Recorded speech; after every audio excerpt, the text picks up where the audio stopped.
The topic of assistance is a complicated one.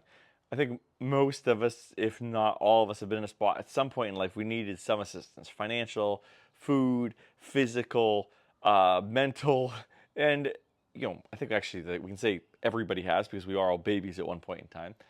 And throughout adult life, there's times to that as well. And it's a complicated piece. Like, who should get assistance? How much assistance? When does it help? When does it hurt?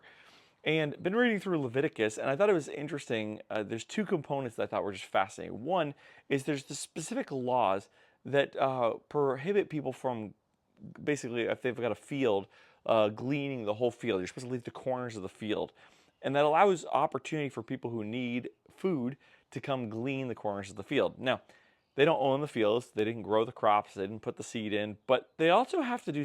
There's some work required, and I think there's a piece where it's not just because the farmer's too lazy to give the food, but there's a dignity to that that I think when people do some work for that, it's provided.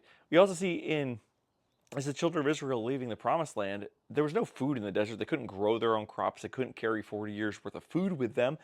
But in a similar way, God provided the food for free, but they had to go out and gather it 6 days a week.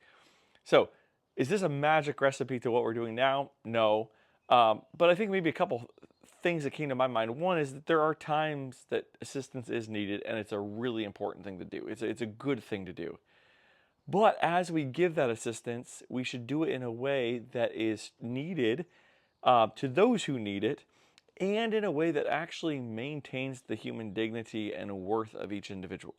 Uh, Now, the application is far more complicated than the principles, but I think there's some principles that I don't maybe hear a lot about. How do we give in a way that helps the person, but also how do we give in a way that actually builds up who that person is as a person? Um, and how do we receive in a similar way? So, anyway, just some thoughts that I kind of stumbled across in Leviticus and Exodus regarding assistance when we all need it, because we all have and we probably all will.